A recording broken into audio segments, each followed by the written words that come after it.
Welcome back to FMA TV, your source for FMA news and information. I'm your host, Vanessa Aiken. The Florida Medical Association believes that crucial medical decisions should be made by physicians, not allied health professionals without the appropriate education and training. Yet, every single year, the FMA leads the fight against legislation that would allow non-physicians to perform duties beyond their scope of practice, and this past session was no exception. The FMA message to the legislature is a simple one. If someone wants to be a physician, they should go to medical school. It is inappropriate for the legislature to grant medical privileges to those who do not have the proper qualifications and training to practice medicine. A number of bills posed a significant threat during the 2011 legislative session, but your FMA defeated every single one. If it were not for the FMA, the scope of practice expansions for non-physicians could have passed the Florida legislature this year. Optometrists administering and prescribing oral medications. ARNPs prescribing controlled substances. Pharmacists and pharmacy technicians administering pneumonia and shingle vaccines. ARNPs signing death certificates. Chiropractors treating athlete brain injuries.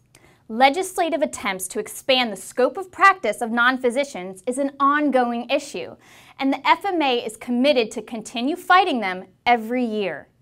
Other states have not been so lucky. For example, Kentucky recently became the second state allowing optometrists to perform certain surgical procedures.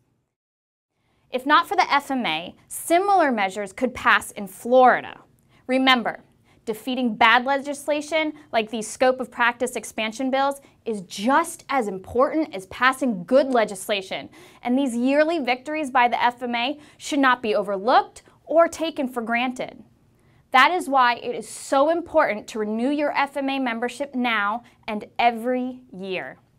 The allied health professionals, optometrists, nurses, podiatrists, pharmacists, and others are gaining more and more momentum every year. They're using the political process to elect legislators that are sympathetic to their cause. And that is why it is also so important to support the FMA PAC, which is dedicated to electing pro-medicine legislators that will support the FMA's efforts to stop the inappropriate scope of practice expansion of non-physicians. Keeping doctors at the head of the healthcare team is just one of the many ways the FMA helps physicians practice medicine. That wraps up another episode of FMA TV. Thank you for watching, and I'll see you soon.